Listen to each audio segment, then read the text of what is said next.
Now go to question time. Senator Hume. Thank you, Madam President. My question is to the Minister representing the Treasurer, Senator Gallagher. Australians needed a budget that addressed the causes and not the symptoms of Labor's homegrown inflation by increasing the supply of energy and housing. Instead, Australians got a budget that, in the words of independent economists, was extremely expansionary, smoke and mirrors, and a political trick. Minister, isn't your budget simply a political sugar hit rather than addressing inflation at the source, a band-aid on a bullet wound? Order. Minister Gallagher. Thank you. And yesterday, thank you, President. I thank Senator Hume for the question. I think yesterday I used the word audacious for one of the questions I got asked by the opposition, but really, honestly, to come in here and ask this government in 2 years has done on stabilising the energy system in this country, driving renewable energies after decade, and how many policies was it? 22. 22 policies, and not one of them landed. Not one of them landed. A decade, a wasted decade of fighting in amongst yourselves rather than putting the nation's interests at heart and front of mind. That is what we have done. The moment we came to government, and if there's two stark areas of where we have been the opposite of how you behaved in government, wasting a decade, in 2 years, what we have done in terms of energy policy, in terms of putting downward, in terms of energy bill relief, in terms of the caps, all of that you voted against. On the Housing Australia Future Fund, how did you vote on that? Opposed it. Everything we have done to increase housing supply, in this country after a decade of no interest from the Commonwealth other than a suggestion, which we might see again tonight, to ransack your super so that young people don't leave with any retirement savings, and you inflate the housing prices across Australia. Well, we'll see that rejigged tonight, no doubt. This budget put the Australian people and the national interest right at the centre of our decision-making, whether it be cost of living relief without adding to inflation or dealing with the many challenges that we inherited, including in energy policy and housing policy, that had been abandoned by you when you were in government. Thank you, Minister. Senator Hume, first supplementary. Yes, thank you, Madam President. Paul Bloxham, the chief economist at HSBC, said of this government's budget, "We expect some of this additional income will be spent supporting consumer demand and adding to inflation." Stephen Halmerick of CBA said the risk is now more real than the first interest rate cut could be delayed. Do you disagree, Minister, with independent economists of every stripe that have said that your budget is simply going to mean that interest rates stay higher for longer? Thank you, Senator Hume. Minister Gallagher. We stand by the inflation forecasts that are outlined in our budget. That incorporates the decisions that we have taken in this budget, decisions which, again, we'll hear from the Leader of the Opposition tonight, whether there are any decisions that he supports or whether he's going to continue with his negativity and no plan for the country by voting no to everything, including the $300 energy bill relief, which will put downward pressure on inflation, as will the assistance we're providing through Commonwealth rent assistance, again overlooked by those opposite, because you didn't really care about the people who relied on Commonwealth rent assistance when you were in government. We have increased it twice in 2 years, the first time that that's been done in 30 years, again providing much-needed assistance to those households and putting downward pressure on inflation. We've also capping the price of medicines, so those that rely on medicines won't have any increased costs there. So focused on the people, focused on the economic challenges that we face, and focused on the future. Thank you, Minister. Senator Hume, second supplementary. Thank you, Madam President. This government has had 3 budgets now to address the causes, not the symptoms, of inflation. Getting energy prices down by injecting more supply, streamlining approvals to deliver more houses, and lowering aggregate spending to put real downward pressure on inflation. This budget is propped up by the hard decisions of Australian families who are paying more for everything. Minister, when will you make the hard decisions so that Australian families don't have to? Thank you, Senator Hume. Minister Gallagher. Thank you. I would like to thank you, and I'll take the question. I would like to remind those opposite that inflation was at over 6% when we came to government. Interest rates had begun increasing, and inflation is now got a 3 in front of it and projected to have a 2 in front of it. So all this rubbish that they go over with about how this, how we're exacerbating inflation, we have halved it. The highest quarter in terms of inflation was under your government. We have been dealing with this every single day since we came to government. We have found savings in the budget. We have delivered 2 surpluses, or 1, and we've got another one in sight. The first government to do that, if it was so easy, why didn't you do it? Order. If it was so easy, why did it elude you? Oh, a decade, no surpluses, savings, lower debt, lower interest on that debt, surpluses and inflation half of what it was when we came to government. Senator Ciccone. Thanks a lot, President. President, my question is to the Minister representing the Prime Minister, Senator Wong. I note the Treasurer's comments on Tuesday night that one of the most important things about Australia is the way that we look after each other. Could the Minister please inform the Senate how the Albanese Labor government's budget will ease cost of living pressures for millions of Australians, and in particular what the government is doing to build on its impressive record of supporting these Australians by strengthening Medicare? Senator Wong. Thank you, President. I thank Senator Ciccone for his question. And like every senator on our side, understands the importance of Medicare, because we are the party of Medicare and Labor is the party of stronger Medicare. That is who we are. And Tuesday's budget only reinforces that fact, because we on this side understand that Medicare goes to the heart of who we are as Australians. We understand that everyone deserves access to affordable health care, to accessible health care, to quality health care. And this is why we have announced that we will be funding 29 more Medicare urgent care clinics across the country. Now, early this year in South Australia, I visited the Marion Urgent Care Clinic with a fantastic member for Booth B from the other place. And I saw firsthand the role of these clinics in taking pressure off our emergency departments and in making care more affordable and more accessible to more Australians. Now, this is a good thing. This is another good policy that those opposite don't support. Now, not only have we established more than 50 of these clinics, there are more on the way. And in this budget and in previous budgets, you've seen Labor's commitment to stronger Medicare, tripling the bulk billing incentive. We've made medicines cheaper, also opposed by those opposite, and we are freezing the cost of PBS medicines. And of course, those opposite might remember that this Tuesday's budget is 10 years on from the infamous 2014 budget. 10 years on from what might have been Mr Dutton's only real idea when it comes to health care. His one idea as health minister: make Australians pay more.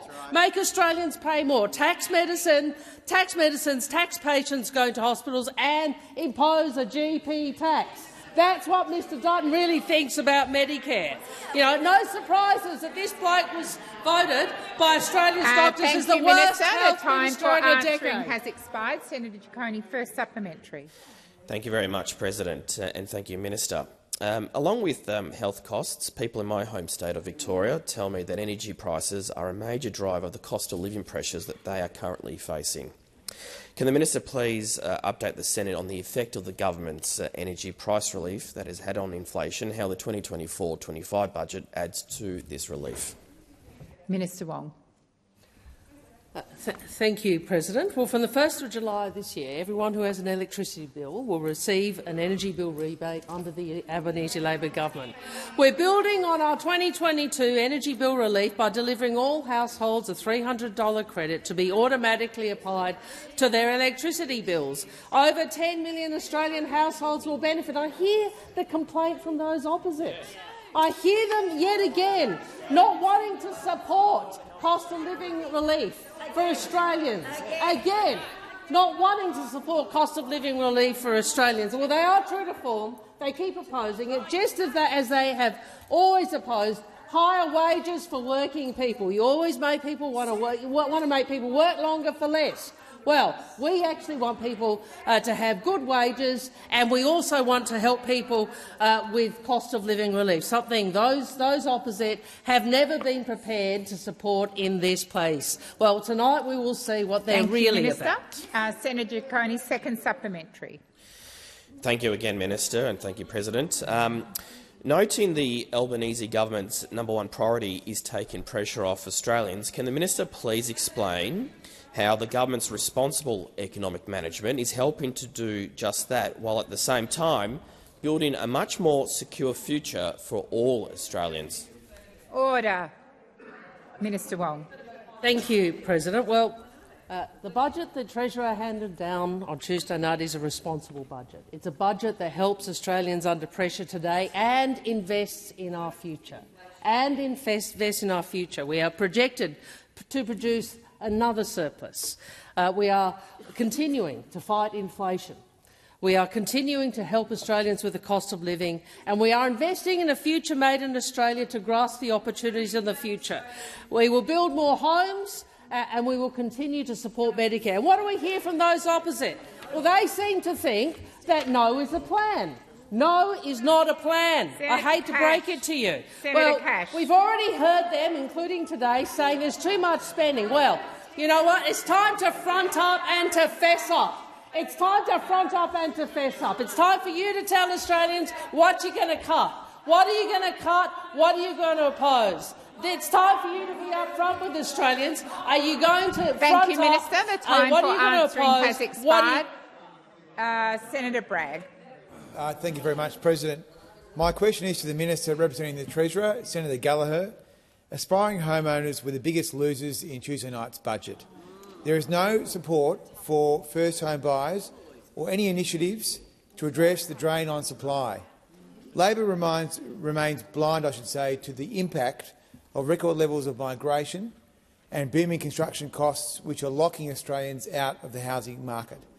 IFM Investors Chief Economist Alex Joyner says that, quote unquote, the overwhelming consensus of economists is that the budget drives inflation, which will hurt aspiring and current home buyers by keeping interest rates higher for longer. Minister, why did Labor have no policies at all that support home ownership in this budget? Thank you, Senator Bragg. Minister Gallagher. Oh my goodness. Order. Order on my right.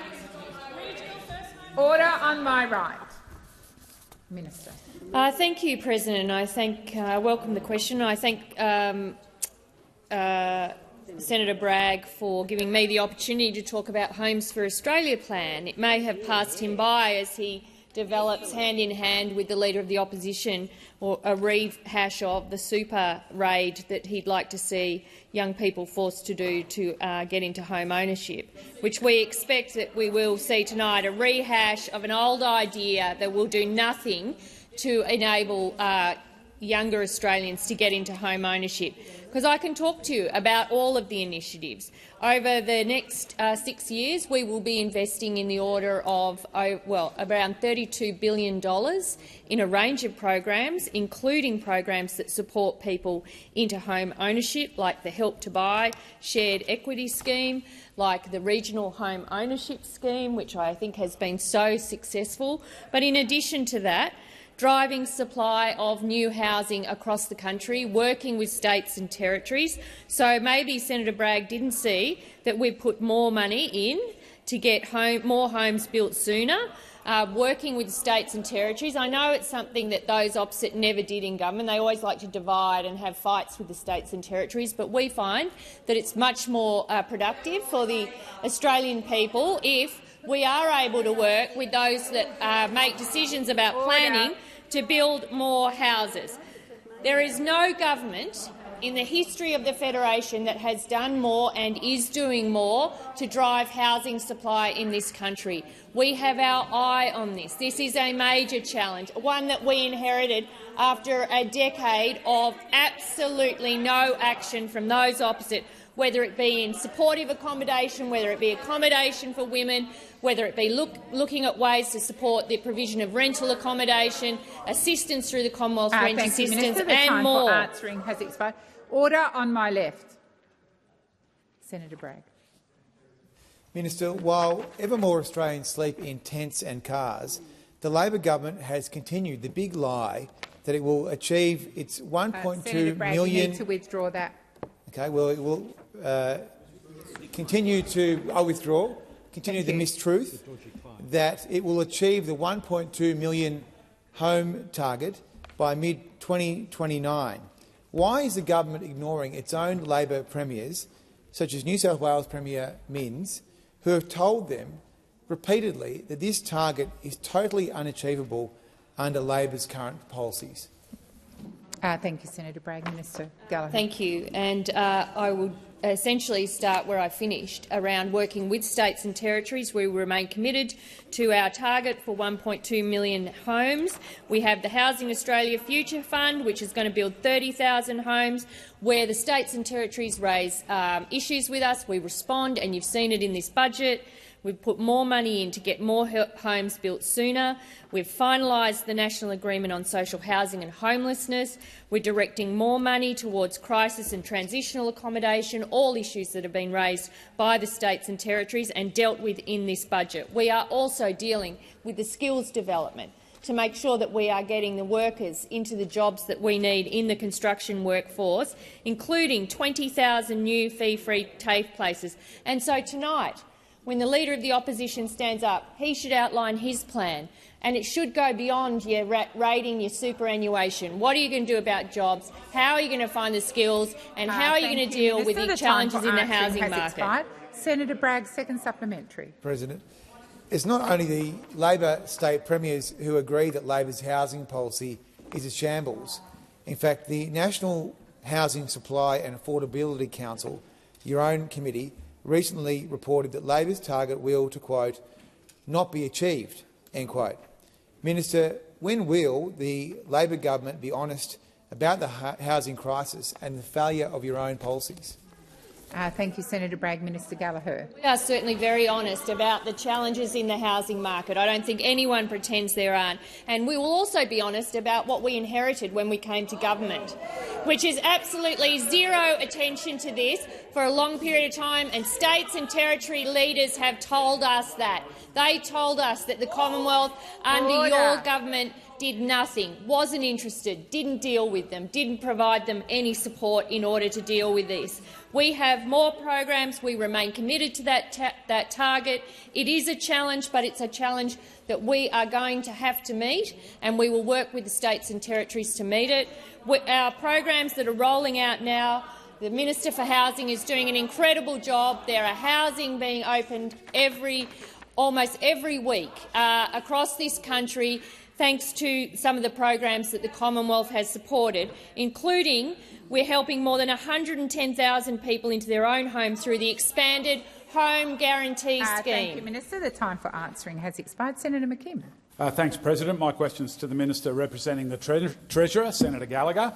Minister, Labor's budget entrenches economic inequality and exacerbates the climate crisis. It does little to help people getting smashed by cost of living pressures, but lines the pockets of Labor's corporate donors, the property developers, banks, coal and gas corporations and the supermarket giants.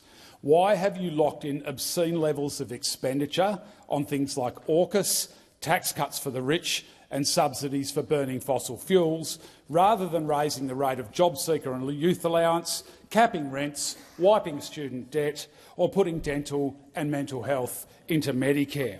How can you justify a budget that so clearly prioritises corporate greed over people doing it tough and the health of our planet's climate and ecosystems? Thank you, Senator McKim. Minister Gallagher. Thank you, President. And I completely disagree with the question that Senator McKim asked. I think it's not an unexpected question from the Greens political party that see things in such black and white ways. We have, in this budget, focused our priority on cost of living relief. We have done over 3 budgets, more than I think any government, certainly in my recent times, around improving payments, responding on rent assistance, making childcare cheaper, expanding Medicare so that more people can see a doctor without paying. Our urgent care clinics have been used more than around 400,000 presentations to those clinics where people don't have to pay. The work we've done in medicines to keep medicines low. The work we're doing in housing to generate crisis, affordable and social housing is all aimed at people who are doing it tough. Where, in terms of the shift to renewable energy, I would have thought that there were things in this budget that would have got a bit of an applause from the Greens political party in terms of the shifting the focus in the future made in Australia under the renewable energy superpower to try and promote new industries and new jobs and new opportunities in clean energy with hydrogen and critical minerals. This is the first budget that puts a serious investment in those new energy sources, and we have not changed any arrangements. Listening to your question, it's like we've found new money to put into older industries or new areas. That's not true. There are areas under the tax system which remain in place, but at the same time we are trying to incentivise new jobs and new opportunities and seize the opportunities that come with the shift to a net zero economy. I would have thought that even if you named all the other areas, that there was at least that area that you would support in this budget. Has expired. Senator McKim, first supplementary. Thank you, President. Minister, in the face of dire warnings about the health of our planet's climate and the need to move rapidly away from fossil fuels, how can you defend the budget's decision to increase gas production, which underpins so much of the budget? How can you continue to justify approving new coal and gas mines, destroying native forests? How can you look Australians in the eye and tell them that you are caring for their future? Thank you, Senator McKim. Minister Gallagher. Thank you, President, because I think any reasonable person who would look at this budget would see exactly what the government is trying to do: show leadership and incentivise and support communities on the shift to net zero, whether it's the planning that the Net Zero Authority is going to do in areas of this country where workers and communities will be affected to support them through the transition, or whether it's in promoting new opportunities for industry and business to get involved. I'm sure that those here would have to recognise that in the 2 years that we have been here, we have done more to support not only the transition to net zero, but to address climate change and to deal with some of the challenges that we've inherited in the Environment Department and environment policy space that had, again, been left unattended after a decade of wasted time and not addressing the issues that the Australian people face. So we are doing this. Every single budget we try to shift the dial. Senator McKim, second supplementary. Well, thanks, President. Saying you're doing better than the previous government is clearing an extremely low bar.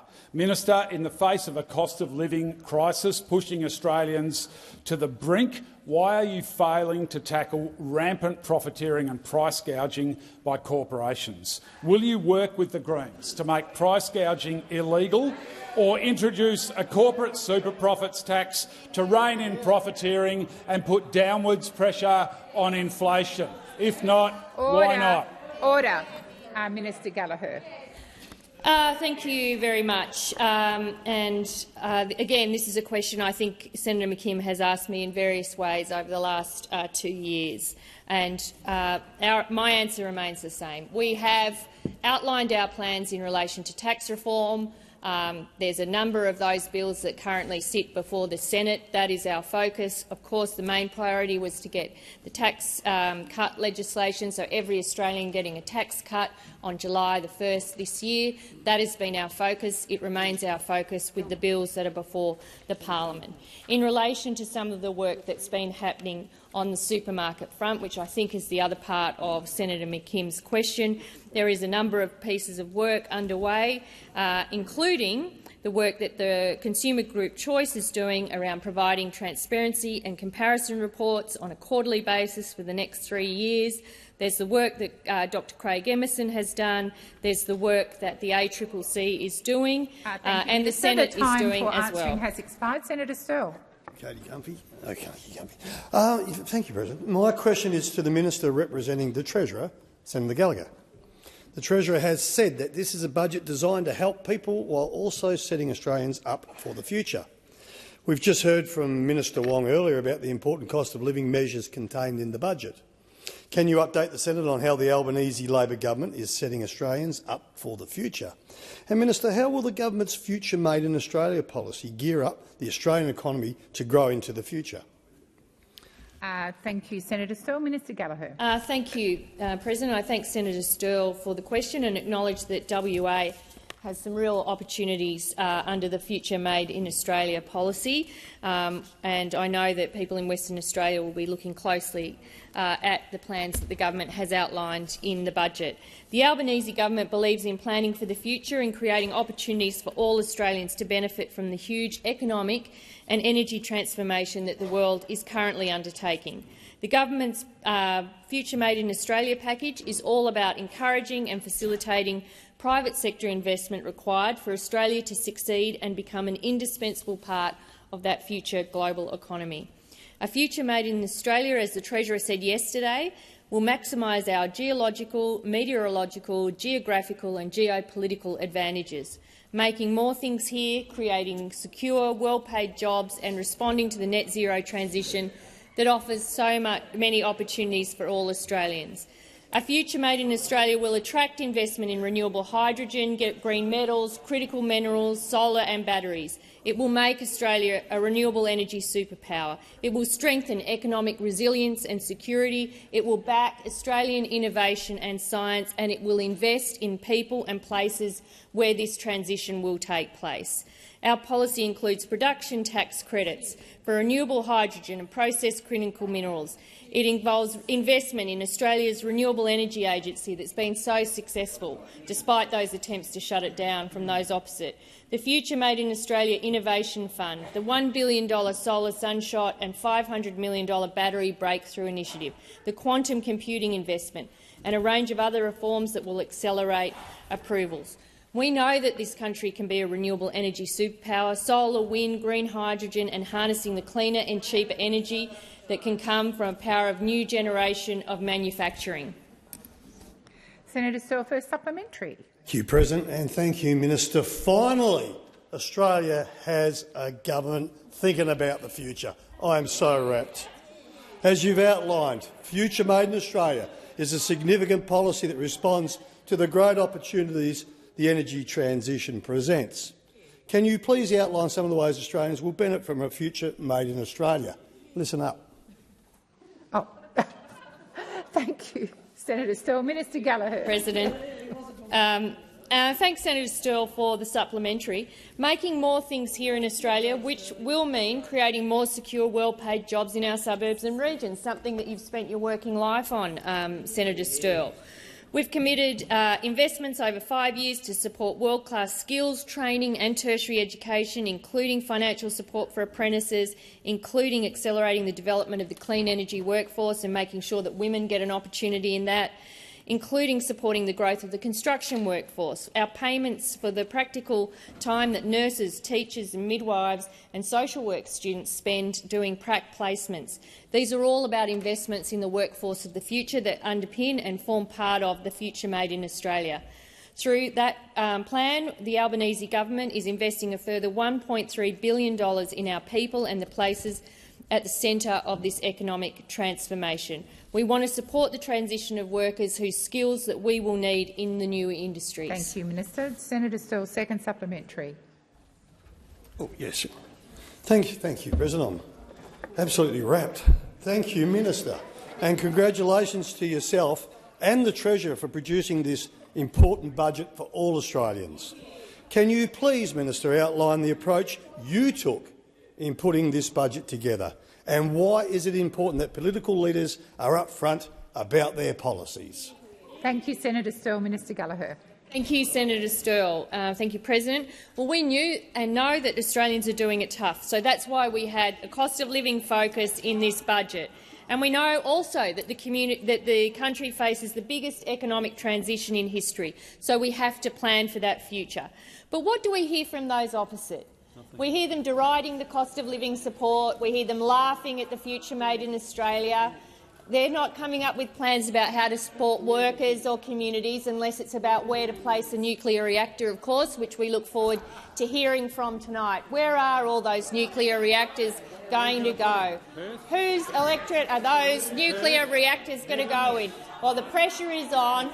While we're planning for a future as part of the global transition to net zero, we've got the opposition, I think, working on their 23rd or 24th energy policy, and they still haven't even been able to land that. They can't land it in opposition. You can't trust them with their plans on nuclear energy. Thank you, Minister. Senator Tyrrell. Thank you, President. My question is for the Minister representing the Minister for Education, Senator Watt. This week's budget announced payments for students doing mandatory practical placements in teaching, nursing, midwifery and social work courses. Students have told me how hard it is for them to take on these mandatory placements, which can see them do months of work for no money. They're forced to choose between finishing their degree or paying their rent. But this policy doesn't do anything to trim the amount of government money going to universities for placement units. Minister, why does your paid placement policy ask taxpayers to pay for student training? It doesn't put any of the responsibility on universities. Thank you, Senator Tyrrell. Minister Watt. Thanks, President, and thanks, Senator Tyrrell. I'm glad you've asked this because this is an issue that so many younger Australians are facing undertaking their university studies, because we know that many university courses do require students to undertake a placement as part of their degree. And the types of courses I'm thinking about particularly are nursing, teaching, social work and other like courses. The Universities Accord review that the government commissioned and Minister Clare commissioned did make recommendations that we fund students to undertake those practice placements, and that's exactly the recommendation we followed. I'm not aware of the Accord review having recommended that payments be made or that the responsibility be put on universities in the way that you're suggesting. And really the reason in the end why we have followed this recommendation is that what actually happens in practice is that students have to, for instance, give up their part-time job or their full-time job in order to undertake that practice placement. They end up out of pocket, and in many cases that's actually deterring them from undertaking those courses. And I'm sure you agree with us on this, Senator Tyrrell, Australia needs more people with more qualifications. We need more people with university degrees. We need more people with TAFE qualifications, because the jobs of the future are increasingly going to require formal qualifications like that.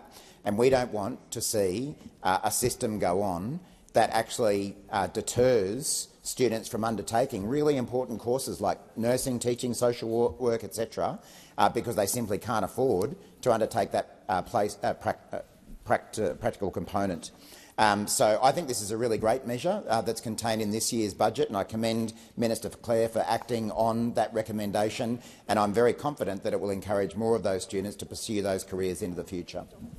Thank you, Minister. Senator Tyrrell, first supplementary. Universities charge students full course fees for placement units, despite the training taking place off campus and out of university classrooms. If the intention is for the government to help struggling students, does the government believe it's fair that unis are piling money on students' HECS debts for training being delivered by someone else? Thank you, Senator Tyrrell. Minister Watt. Thanks, Senator Tyrrell. As I say, I'm not aware, as the representing minister, of whether the Accord review had anything specifically to say on that point.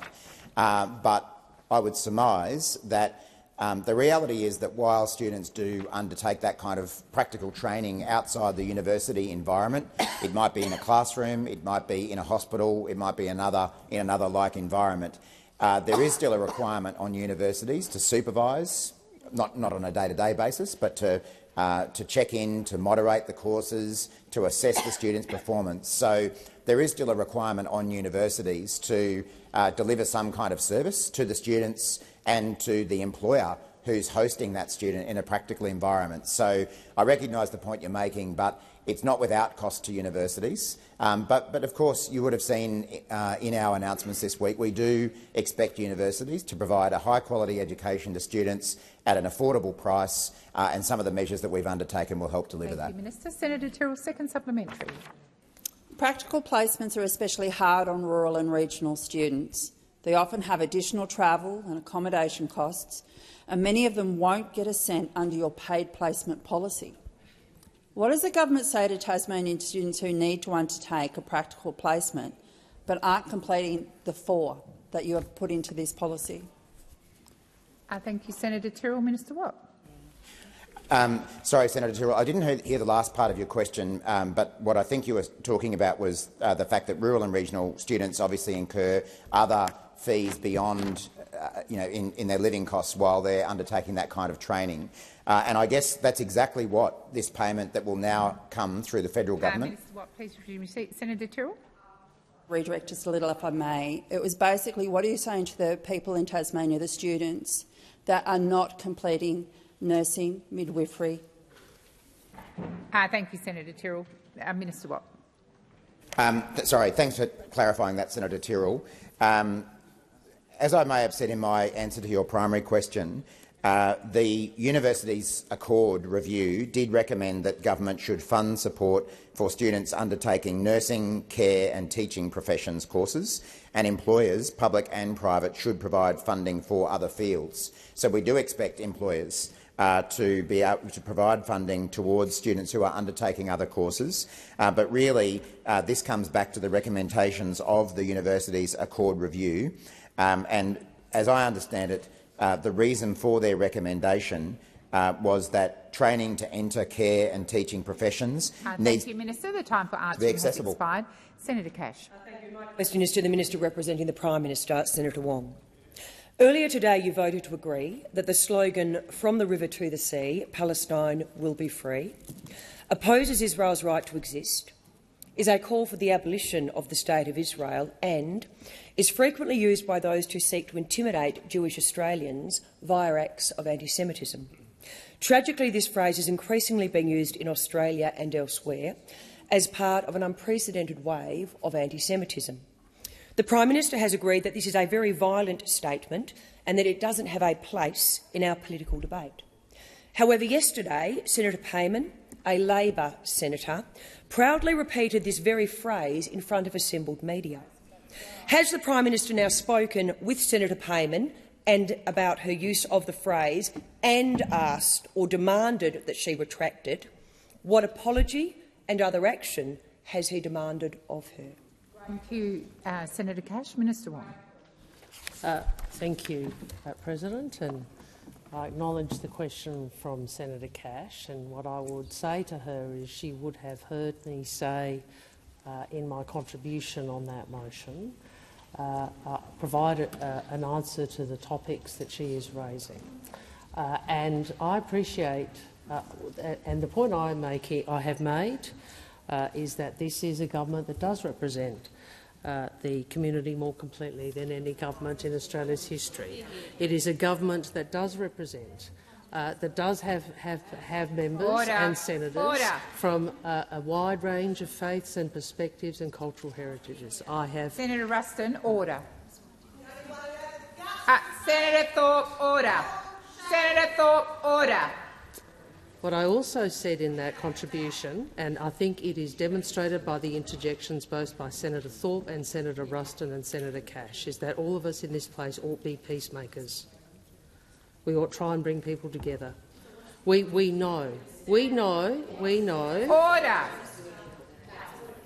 Minister Wong, please resume your seat. Just as I asked for silence when Senator Birmingham moved the motion earlier in the day, I'm going to ask for silence once again.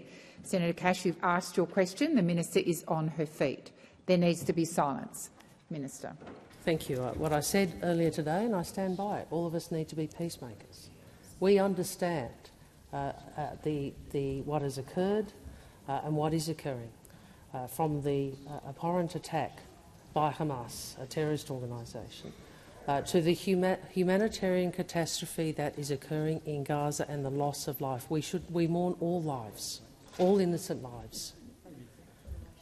I laid out in detail in our response our policy position, including in relation to that phrase, and I would refer the senator to it. She knows it. Now, what I would ask the Senate to consider is whether using this and these issues for political division is the responsible thing to do. Senator Cash. What you saw. Order. Order. Order. Order. Did you wish to continue, Senator Wong? What you saw today in response by the collective that is the Labor Party was a position that sought to be clear about our policy position, but also to lead by example. Thank you, Minister. The time for answering has expired. Senator Cash, first supplementary. Thank you. I ask again, has the Prime Minister of Australia, Anthony Albanese, shown any leadership and spoken with Senator Payman about her use of the phrase and demanded she retract it? What apology and other action has the Prime Minister of Australia asked of Senator Payman? Thank you, Senator Cash. Minister Wong. The Prime Minister of Australia has articulated, including today, but on numerous Minister occasions— Wong, please resume your seat. Once again, senators, you are being disrespectful and disorderly. I've asked for silence. That is what I expect. Minister Wong. Prime Minister of Australia and the Foreign Minister of Australia have articulated our position in relation to two-state solution and in relation to that particular phrase. We have done so on numerous occasions. I did so just a couple of hours ago, and the senator knows this. The senator knows this. What I know from engagement with Jewish community organisations is they do not want anti-Semitism in this place used as a politically divisive issue. What they want, yes, what they want is. Senator Wong, please resume your seat. Senator Hughes, you are out of order and you are being incredibly disrespectful. I've asked for silence on a number of times. I should not have to keep having to sit the minister down. You are free to make a contribution at some other point, not question time. Minister, please continue. What Jewish Australians do want is us to speak as one voice against anti-Semitism, and that is what I sought to do today. Similarly, we should be respectful of the trauma and distress that is felt by so many. Thank you, Minister. The time for answering has expired. Senator McKenzie, which part of my request, my order for silence, does not apply to you? Which part?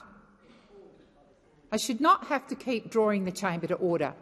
If you want to make a contribution, find another place during the sitting of the Senate, not here. Senator Cash, second supplementary. Has the Prime Minister of Australia now spoken to Senator Payman about her use of the phrase yesterday, "From the river to the sea, Palestine will be free"? Senator Thorpe, once again, I've asked for silence. It applies to you. I should not have to keep calling individual senators by name. That includes you. I'm asking for silence. Minister, please continue. It does say something about the motivation of those opposite, that after the government senators voted in support of a motion, Senator Cash, I've asked for silence. It applies to you. You've asked your question. Senator Cash, no, silence. You're not in a debate with me. I've asked for silence. I'm the president. Minister Wong. Go back to the beginning. It does say something about the motivation of those opposite, that after the government senators have voted for a motion which made clear opposition on that phrase, they seek to make political division about it. It says something about their motivation. It says something about their genuineness. I am always happy, and I have been for all of my political life, Senator to stand. Ruston. Order. I'm waiting for silence, Senator Birmingham. Senator Birmingham. Point of order, President. The Prime Minister in the other place has twice today been asked whether he has intervened in this matter. The Minister representing the Prime Minister in this place has now thrice been asked whether he has acted on this matter. I ask that the Minister respond directly to the specific question asked by Senator Cash, which could not have been worded more precisely, about whether or not the Prime Minister has spoken with Senator Payman. I believe the minister is being relevant. I have asked for silence. My order.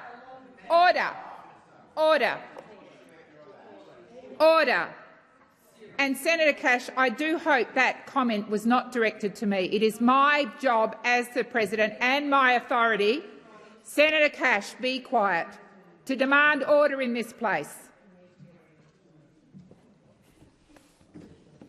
Minister, please continue. The Deputy Leader of the Opposition should withdraw the imputation about the President.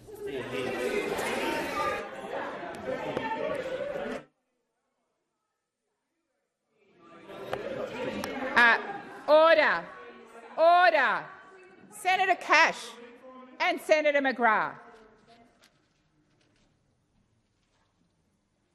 Senator Cash responded by saying it wasn't directed at me.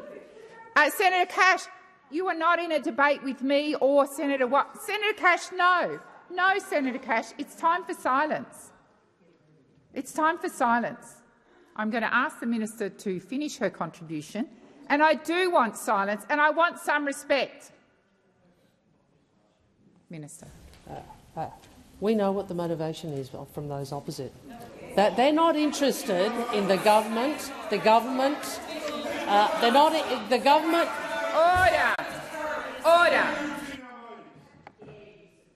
Order.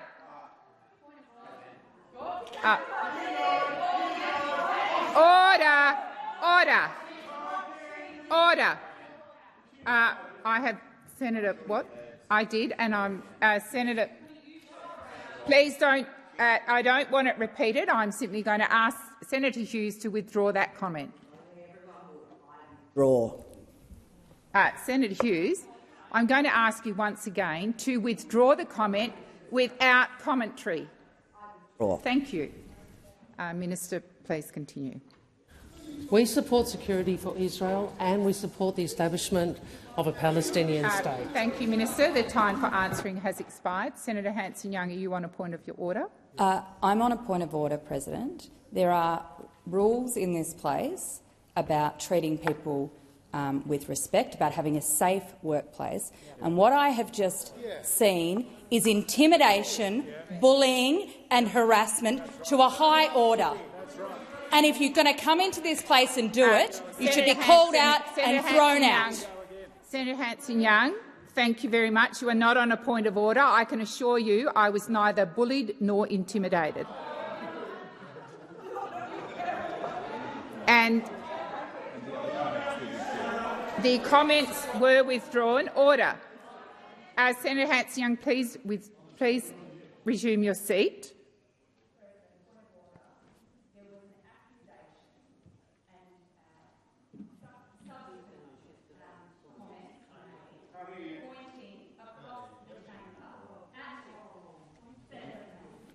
Senator Hanson-Young, please resume your seat. Senator Hanson-Young, all of the offensive comments have been withdrawn.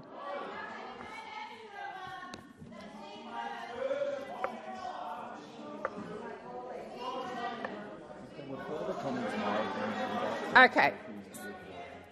Senator Wong, I'll just deal with this point of order. On the point of order, thank you. The point of order. This is an issue on which there are strong emotions and strong views. I would really encourage all senators to not engage in personal attacks in the context of this debate. Senator Hughes, I didn't hear the comments, but if you made the comment, I would invite you at this point. Please don't talk to me when I'm speaking. I didn't hear the comment. The same applies to you, Senator Waters. If you can't stand up and demand respect in this place, if you don't, then respect me when I'm responding. Now, the fact of the matter is, no, Senator Thorpe, I'm not entertaining any points of order. Please resume your seat. That is my prerogative to not. Senator Thorpe, resume your seat. Resume your seat. Resume your seat. Once again, order. Order. Senator McGrath, order. Senator Hughes, if you did make a further comment, I invite you to withdraw. That is up to you. I'm going to move on. I am going to continue to ask for respectful silence and remind people of the Jenkins review and what we've all committed to be respectful. Senator Thorpe, it's your question. My question is for Minister representing the AG, Senator Watt. The First Nations legal sector, which is under hugely increased demand, as you know, needed $229 million in the budget to ensure they can continue to deliver their critical services, including assisting women and children escaping domestic violence. The $15 million in your budget is shamefully inadequate and an insult to our people and the sector. Will the federal government increase funding for Aboriginal and Torres Strait Islander legal services this year beyond the measly $15 million in the budget? Thank you, Senator Thorpe. Senator Watt. Thanks. Thanks, Senator Thorpe. I'll answer this question in a couple of ways. The legal services that you're talking about are, of course, covered by the broader National Legal Assistance Partnership Agreement that the government has. And we do, as a government, recognise the pressures that legal assistance services are under, whether it be Aboriginal legal services or more broadly. And we definitely support and note the importance of strengthening this sector because, of course, legal assistance is essential to ensuring access to justice and equality before the law. And that is exactly why the Albanese government announced in this budget $44.1 million of urgent funding for 2024-25 to help legal assistance providers address current resource and workforce issues until the new National Legal Assistance Partnership Agreement commences on the 1st of July 2025. The National Legal Assistance Partnership between the Commonwealth and all states and territories is a 5-year agreement to fund vital legal assistance services for the most vulnerable Australians. And as I understand it, one of the ways in which that funding will be used will be to index the wages of the very hard-working staff in those legal services, many of whom I know personally. So that's the first way in which we're dealing with the issues that you've raised, Senator Thorpe. The second way, of course, is through the ongoing funding that we're providing in Indigenous justice initiatives. Now, achieving the justice targets under the National Agreement on Closing the Gap is a key priority for the Albanese government, and it's of course vital. Minister Watt. Senator Thorpe. Relevance. This is about black women and black children escaping Thorpe. violence, Senator and Thorpe. he's talking about Senator something Thorpe, else. resume your seat. That's not a point of order. The minister is being relevant. Please continue, Minister. Thanks, President. And Senator Thorpe, I've already spent the bulk of this answer talking about the additional funding that we're providing to legal assistance services, including to Aboriginal legal services. And under the National Legal Assistance Partnership, overall, we're providing more than $2.4 billion over 5 years for legal assistance services across Australia. Senator Thorpe, first supplementary. Assistance for First Nations women and children experiencing family violence requires tailored approaches that only Aboriginal legal services can provide. Put your mates aside.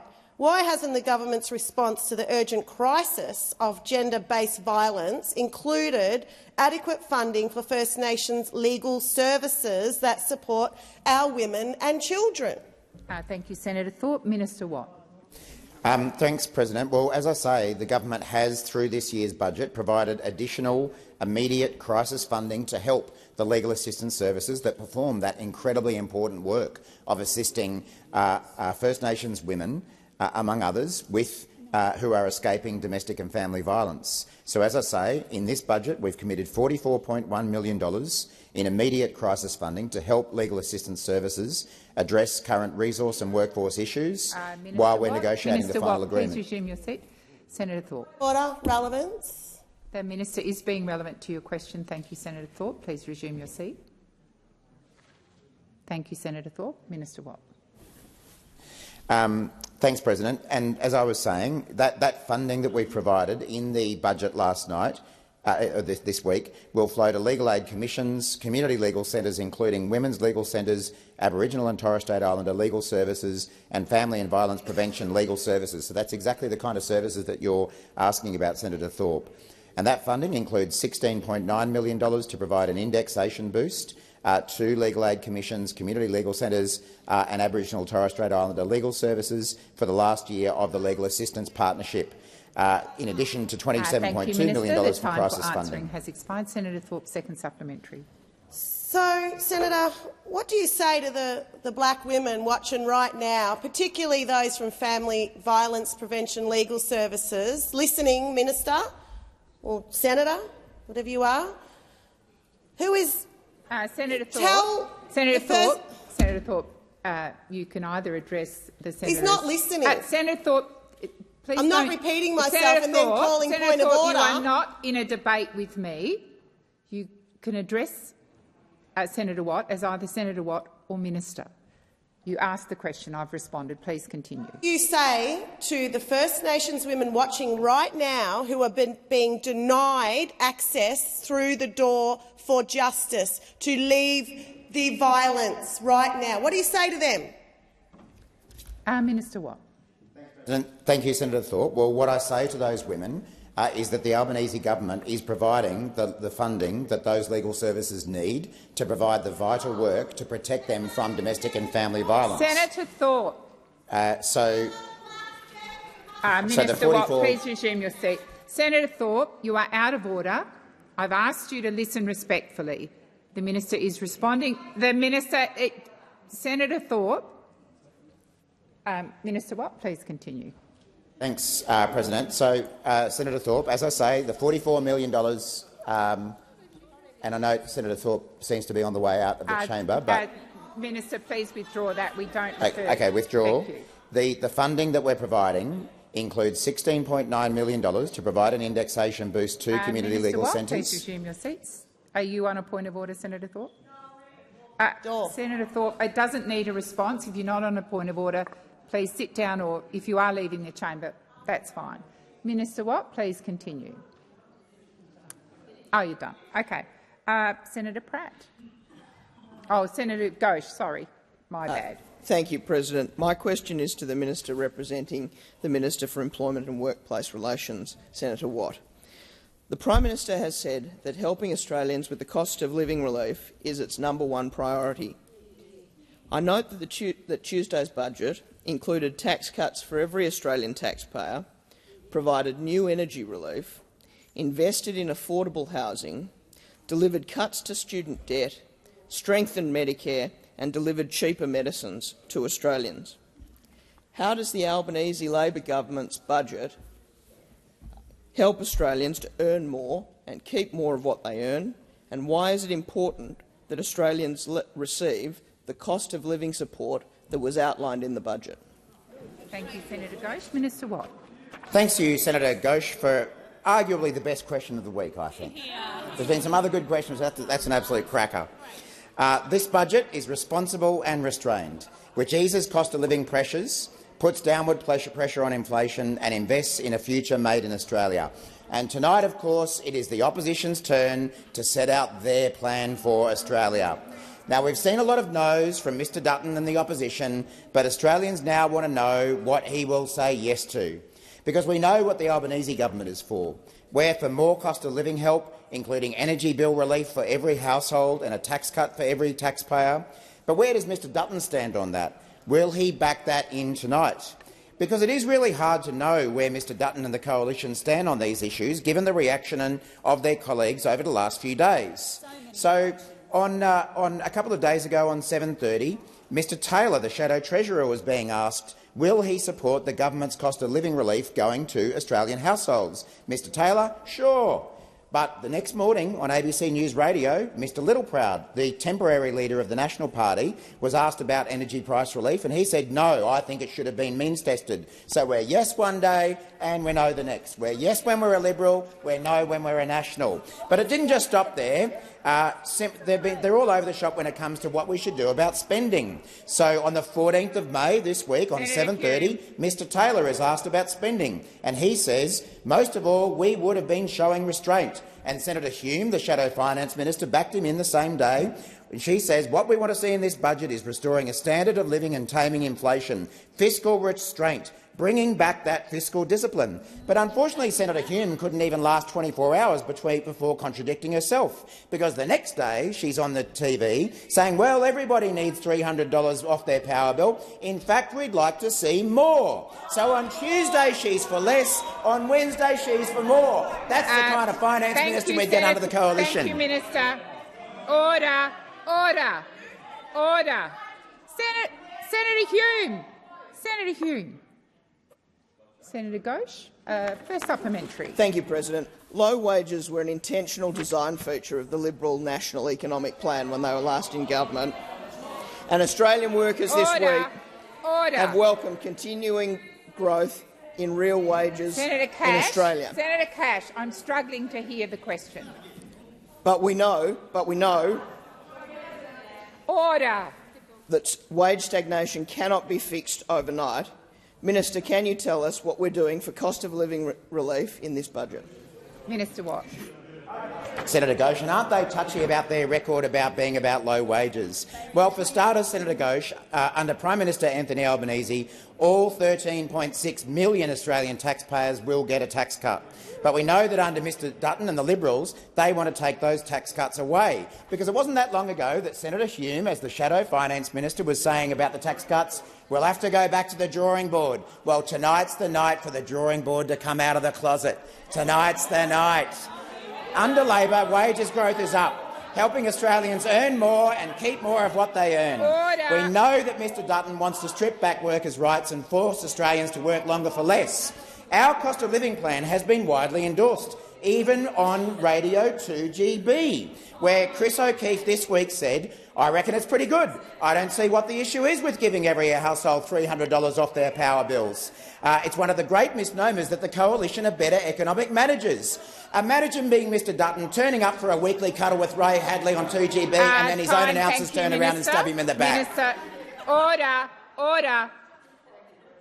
Just a moment, Senator Ghosh. I haven't quite called you. Senator Ghosh, second supplementary. We know Australian workers are under pressure, President.